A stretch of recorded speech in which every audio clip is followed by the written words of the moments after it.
Lord bless you and keep you. I'm Demetrius Liggins, the proud superintendent of Greenville GISD, and I want to thank each and every one of you for being here today. Hopefully you will learn something new and be able to go back and share all the great things and the many amazing things our teachers and staff and students are doing to make our district what it is today. So I wanted to just take some time to share some facts, have an opportunity for everyone just to learn about the story, where we've been, where we're going, and just hear about the amazing things that are happening in our district. We'll start out by talking about some initiatives that we've implemented this school year that we're really excited about. One of which is the Forever Aligned initiative. The Forever Aligned is our partnership with the Texas A&M University of Commerce. It's an opportunity that gives 100% of our students a pathway to attend Texas A&M University of Commerce. This was something that when I initially came in as superintendent, I realized that we have so many students that were more than capable to do amazing things, and we have a university right in our backyard, literally, that a lot of students were not going to for a variety of reasons. Some were choosing it, and some were not choosing it because it was so close to us.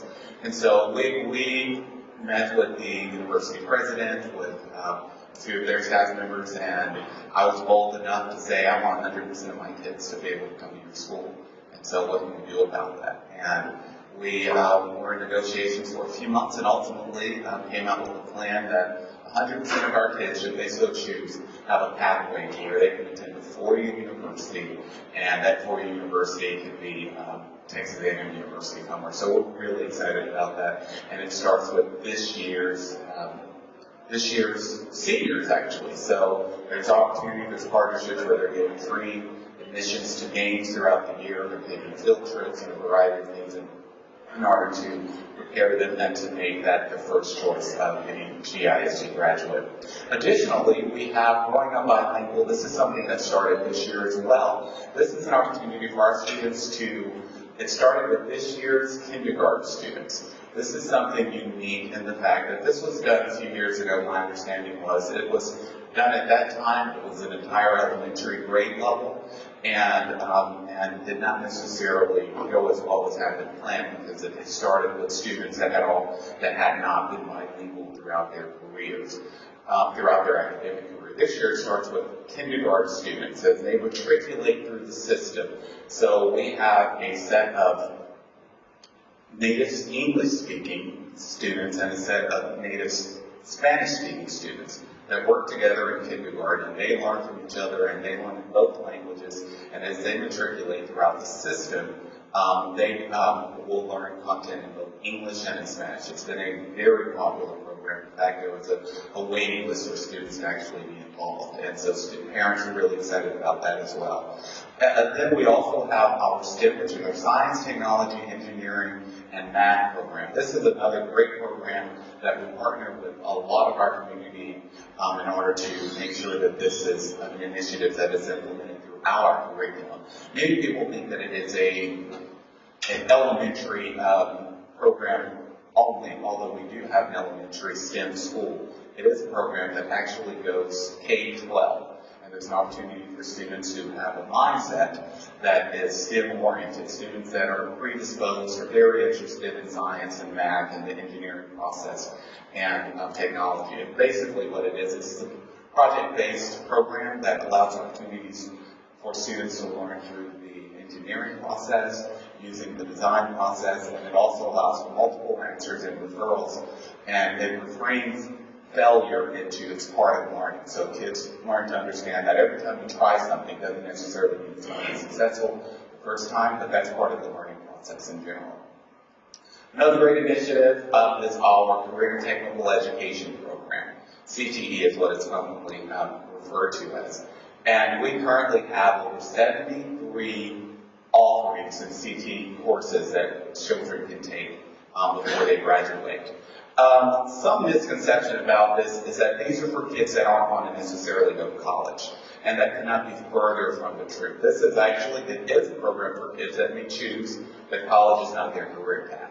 If that is the choice that a student makes, they can very well go through and get an industry recognized certification while still in high school and graduate high school and go into their career. And in many instances, make a whole lot more money and have a much better career than they could with a 4-year degree, depending on the field that they so choose. But you also have opportunities for students to get industry certification and go on to college and continue their degree, or continue their education, whether that be a 4-year degree or whether that be an associate's degree. And it really gives them an opportunity to do things in college that they necessarily wouldn't be able to do otherwise. I don't know about you guys, but while I was in college, I had a part-time job flipping burgers, and that was the way I made ends meet. I worked about 3 or 4 days a week and took home enough to try to eat a few burgers throughout the week. But we have certain kids that graduate and have industry certifications, such as health science, where they are pharmacy techs, for example. And those students go to college and they can work on the weekend, Saturday, and then possibly and make a whole lot more money than I did by filling people's prescriptions and things of that sort that they actually learned while still in high school. So that's another great program that we're excited about. And this year also we started Early College High School. This was a grant we wrote through the Texas Education Agency. And this is a program where students actually will take dual credit courses, meaning that they take courses through Parish Junior College as well as their Parish Junior College courses, as well as their courses through Greenville High School or New Horizons High School actually they transfer over into a 4-year degree or they transfer into their associate's degree. This is in addition to the hundreds of students that we have already just taking dual credit courses. Students have an opportunity to earn up to 24 courses regardless of whether they're in early college, high school or not. This is where these particular students that apply for this program actually will receive an associate's degree before they actually graduate high school. This is the first class of freshmen, and each year there will be a new group of freshmen that are joined that add to this cohort, and then they will continue on throughout their career in order to graduate with an associate's degree. It's also a partnership with IFI. The associate's degree is in engineering. So we're really excited about that, and that was a very competitive thing. And the unique thing about this is not our brightest and greatest and our kids with the highest GPA that scored the highest. These are kids that are at risk of not going to college, whether they're first generation because their parents have not attended college, they're on free reduced lunch. So these are kids that, if you look at statistics, they necessarily would not be your kids that would automatically go to college, and so it's geared towards them. And this past year, we're really excited to announce that academically, we scored, for the first time ever in the state of Texas, they released letter grades for each district. And there's many things about the letter grades I don't agree with. I don't think they necessarily can test what the entire child does, as we saw, the amazing talent that our students have. None of that's tested in this, but it is tested through our standardized testing. And that's the game we play with the state of Texas. And so we're proud that we earned a letter grade of a B this school year, which is extremely exciting for us. We, as you look across the state of Texas at demographics that look like Greenville, Texas, with the diversity that exists in Greenville ISD, it is rare that a district that looks like us receive a B. And so we're really excited that, although there's many flawed things about that system, we're really excited that we are competitive and work team, and our students are learning from amazing teachers that have led them to that great effort. Another thing I want to talk about really quickly, and I want to take a few moments to discuss this because I think it's important. We've had a tough financial year the past year, and I've heard several rumors, I've heard several things that I could kind of chase and say, well, I can see where that came from, or I can see where that may have started. And then there's certain things that I've heard that are just completely false, and I have no idea where they started. So I wanted to take a few moments and just go through a timeline of our financial situation and from then to present. And so starting in through December of 2016 through March of 2017, the then superintendent and then chief financial officer, CFO, resigned their positions during that time period. There was a business manager, which is the second in charge in the business office in the school district, that was promoted to the CFO position during that time period. In April of 2017, I came on as the superintendent in Greenville.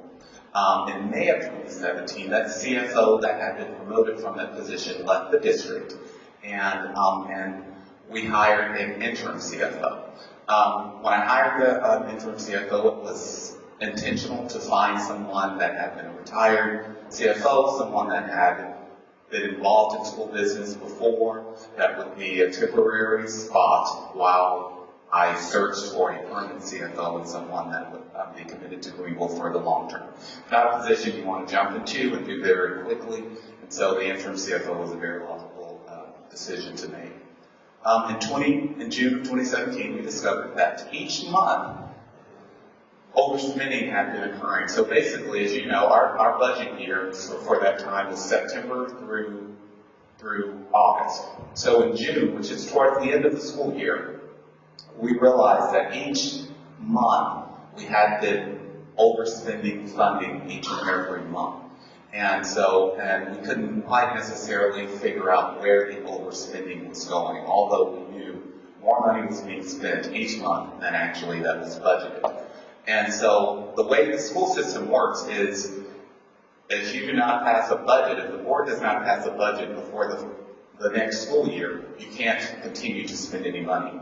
So we found ourselves in a position to where we knew that we were overspending each and every month. We couldn't find out where the overspending was happening, but we had to pass a budget in order to continue school. We had kids already in August, already in classes, ready to go. And so what we decided to do was to pass a budget to roll over essentially the budget that had been overspent, knowing that we'd have to do something later once we figured out where the overspending was in order to make sure that we had a budget that was accurate at that time. So pass the budget, continue to have school as necessary, and then September, after the budget was passed, we hired TASMA, which is the Texas Association of School Business Officials, to come in and do an audit. That audit was to really look at procedures and protocols and things that were in place for us to figure out exactly what is not in place that needs to be in place. What does administration need to do in order to make sure that we never find ourselves in that position again, to where we can't figure out where spending is going, as well as to just see what procedures need to be in place in order to make sure that we're running a very tight system and being very fiscally responsible and steward of public's money. The task force report came out. They gave us some great suggestions. They really dug in and looked at some procedural things and best practices. I'm happy to say that 100% of those things have been implemented today, and we released it publicly at the time, and I do believe it's still on our website actually.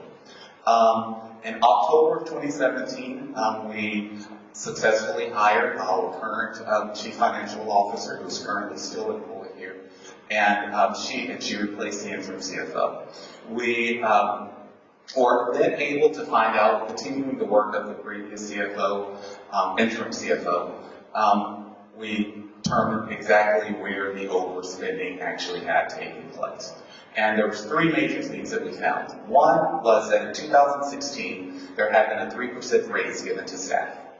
Although staff were receiving those raises each and every month, they had not actually been put into the budget. So every single month when we were seeing extra spending happening, that was because people were actually receiving the raises, however, it had not been put in. Secondly, there was a grant. There was a Texas Literacy Initiative grant, that multi-million-dollar grant that this district had applied for 5 years previously, had been awarded that grant, and that grant, although it had expired that year, the individuals that were still being paid for out of that grant, which were 11 administrative positions, as well as the grant itself, the programs, the literacy programs, and all of that was still continuing to be paid out of the general budget, although it had not been budgeted either, or had not been put into the numbers. And finally, That was also the year that the 2014 bond had been completed. And so we had buildings with thousands and thousands of extra square footage. We had new technologies in the building, we had new safety procedures, and we had a variety of different things that the bond had purchased that were absolutely necessary. However, the budget had not taken into consideration those items as well. So, as you know, it takes, more money to heat and cool thousands and thousands of extra square footage. We had licensures for technology that was necessary in order to continue having those items, as well as there were other items that were part of the grant that continues ongoing funding. So those things had not been included. So it was determined at that point that's exactly why we've had our budget had been overspent. So in November, we went back to the board and said, aha, we know where everything came from, we know where the overspending was, here's our new budget that includes every single thing that actually should have been included last year's budget, in addition to this year's budget. What often I will see people compare is the 2017 budget to that August budget from the same year, and say, well, look at all the things that were added, look at all the extras. Well, yeah, there is a lot of extra in there because it was never included in the previous year's budget, nor in that budget. Therefore, once we had figured it out, we went back and put it in the budget as appropriately as we should have. In January of 2018, each single week, every year in the state of Texas, it's required by law that schools have outside auditors come in and audit their books and see what's happening with spending and whatnot. We had our audit in January of 2018, and the auditor confirmed, sure enough, what had been found was exactly the reason the budget had been overspent. It was those three major items. That's the reason it had occurred, and so they confirmed that, and so we're very pleased that we had taken and found the exact reason for things that had been overspent. However, in February, the board called for a forensic audit. What a forensic audit is, a forensic audit looks at any and everything within the organization. I liken it very much to having a magnifying glass that zooms in and out on different parts of the organization. It can look at personnel, it can look at your finances, it can look at procedures, it can look at a variety of things. So we had a forensic audit that lasted, from February through April. In April, the forensic audit completed, and there were two major findings from the forensic audit. One of the findings was concerns with the actions of previous administration, and the second finding that they found was the management of the bond funds. And the management of the bond funds, I want to take a few minutes and talk about that, because the headline was, Greenville ISD is using $54 million. Let me explain to you how the $54 million number came about. As if you've ever built a home, usually you hire Greenville ISD, we do not, specialize in education, not building. So we hired a contractor, an architect that designed the buildings and had everything designed, and then a contractor that actually does the building. That contractor obviously works with subcontractors and a variety of things. So the auditor basically came and asked for receipting for all of the buildings, all of the things that had been built, and all of the things that now existed in the district as a result of the bond. $54 million of which had gone to that particular contractor in order to do that. But the contractor did not have all the receipts that were necessary, that they could not produce every single receipt of all the buildings and all the things that had been built in Greenville. And so therefore, it was stated that the $54 million that had been given to the contractor was missing. However, what we do know, and I'm not sure what the AG, that investigation is still going on, but what we do know is that we do have buildings in place. We do know, we have a new CTE building at the high school. We have wings added onto all of our elementary schools. We have a new Bowie Elementary. So we know that there were, that those things cost money, and those things did actually were paid for. In fact, we had the architect come in and say, yeah, I don't have a dog in this fight, but I can tell you the buildings that we designed are built to capacity that we said that they should be into the actual specificity that we said they should have. And so therefore they disputed it. But that is currently with the AG. I liken it again to if you built a home and $250,000 home, and you said, and someone came to you and said, we need your receipts for all of your lumber, all of your sinks, your doors, and you said, well, my contractor has them, and your contractor said, well, I don't have all of your receipts, I have some, and so they said, well, you're missing $250,000.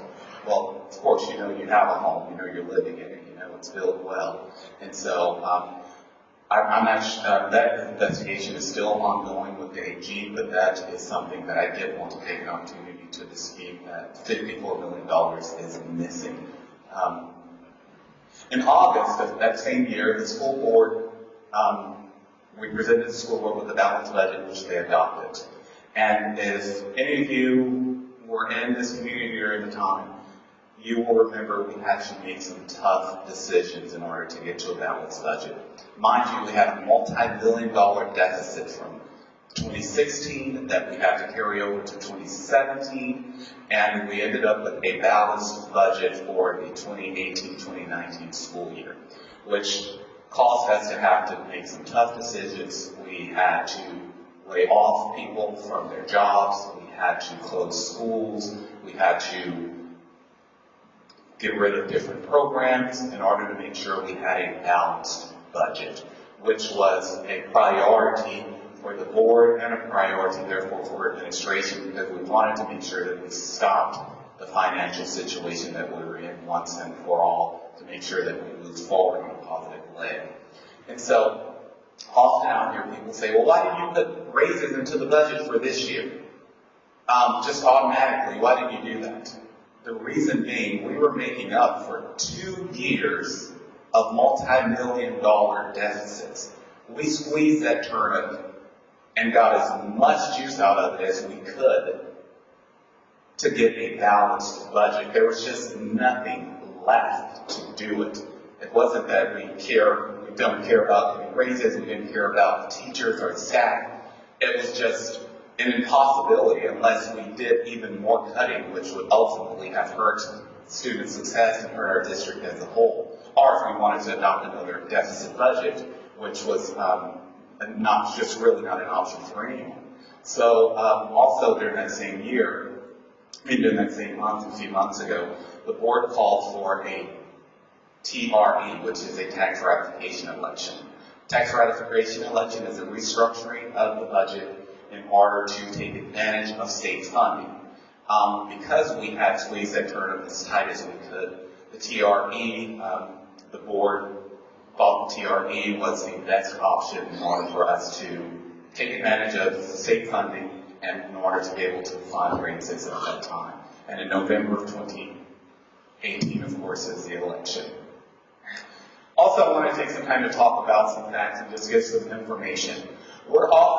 These are, and you can't really see it very well, but these are the tax rates of many of our neighboring districts. And it goes from the very top, from Royce City, to McKinney, to Terrell, Commerce, Mesquite, Garland, Caddo Mills, Rockwall, Lawrenceville, and Greenville. As you will notice, Greenville ISD is at the bottom of that list. We're often compared to Royce City a lot, and I think mostly because we're similar in size and close in proximity. But as you will notice, Royce City has the highest tax rate that a school district can impose upon its citizens. So it's very unfair when we're often compared to Royce City and say, well, Royce City can do this, and Royce City's doing that, and Royce City also collects millions of extra dollars from their voters and from their tax base than Greenville ISD does. And so as you'll see, that's just across the board. We're at the very bottom of that list. But however, as you will notice, the beginning teacher salaries for those same school districts. And so although we are the lowest taxed, we're not the lowest in beginning teacher salary, which tells me a couple of things. First of all, it tells me that we do more with less. And secondly, it tells me that our board values teachers' salaries and making sure that we pay our teachers well. Unfortunately, we work with the money that we actually receive. Our enrollment has been very steady. We're at a very comfortable pace, we've been increasing from 2016, and that's a graph for that. However, our maintenance and operations budget, this is the budget where everything that we pay for, whether it be raises, whether it be a leaky roof, whether it be school supplies and science equipment, comes out of this budget.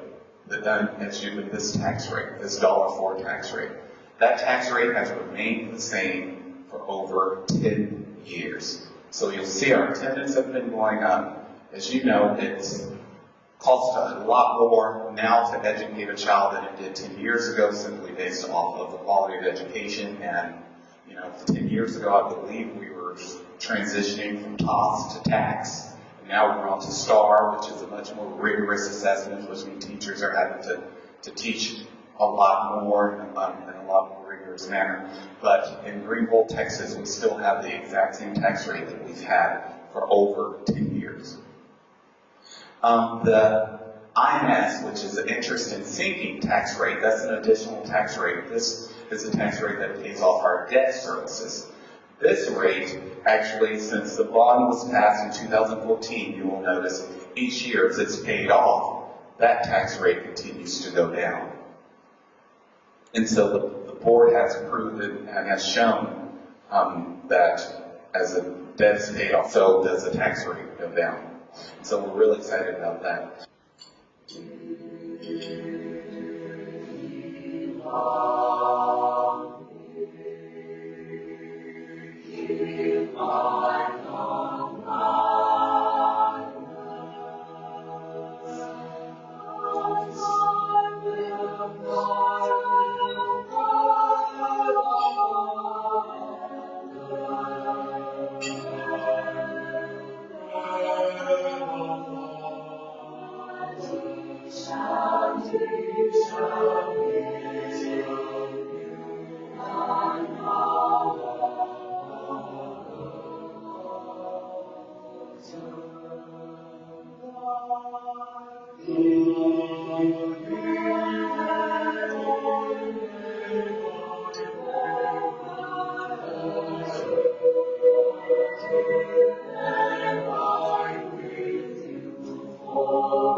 This year, our theme is I am GISD.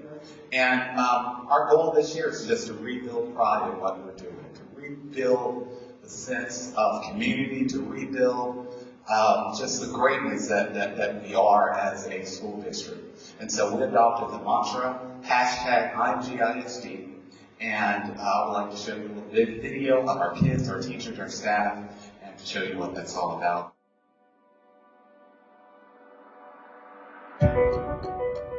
Think for a minute about everything that makes up Greenville ISD. It's a lot to imagine in an organization that's growing, adapting, and improving. There are the students who come to school every day, ready for a challenge. I am a future doctor, and I am GISD. I'm a future engineer, and I am GISD. I'm starting college early. I am kindergarten ready. I want to be a vet. I am a future airman. I am nice to my friend. I am a proud cadet, and I am GISD. There are the athletic programs that inspire us to push our bodies and our minds to be better, faster, and stronger. I am a lifelong coach. I am GISD. I am an athlete. I am a lady lion, and I am GISD.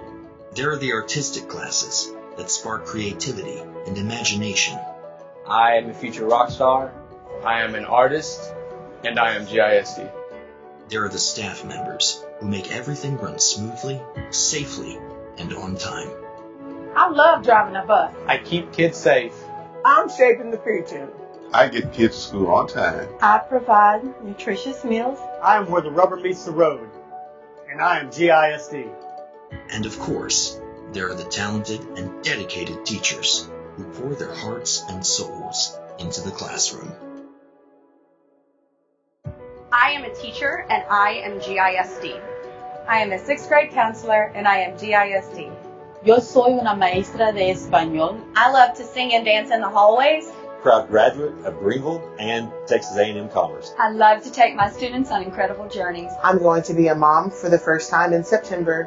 I love helping others. I am persistent, and I am GISD. You're talking to a homegrown Greenville girl in Fighting Texas Aggie class of 2005. This is my heart. I am GISD.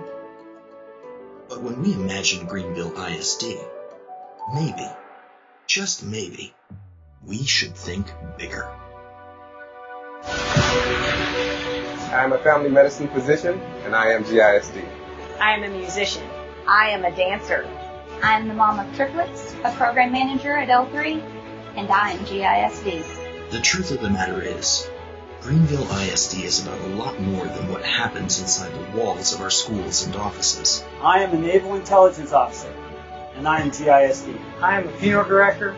I am a comedian. What we do reverberates through the world in a way that no other field can match. I am a community mentor. I am a parent. I love my kids, and I am GISD.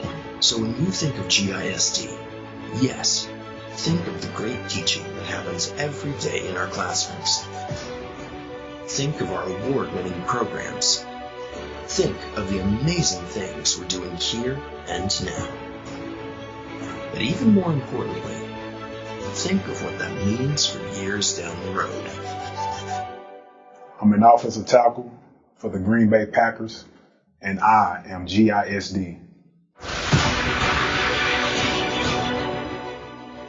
You make a difference in the lives of young people, and those young people make a difference for generations to come. It all starts with you.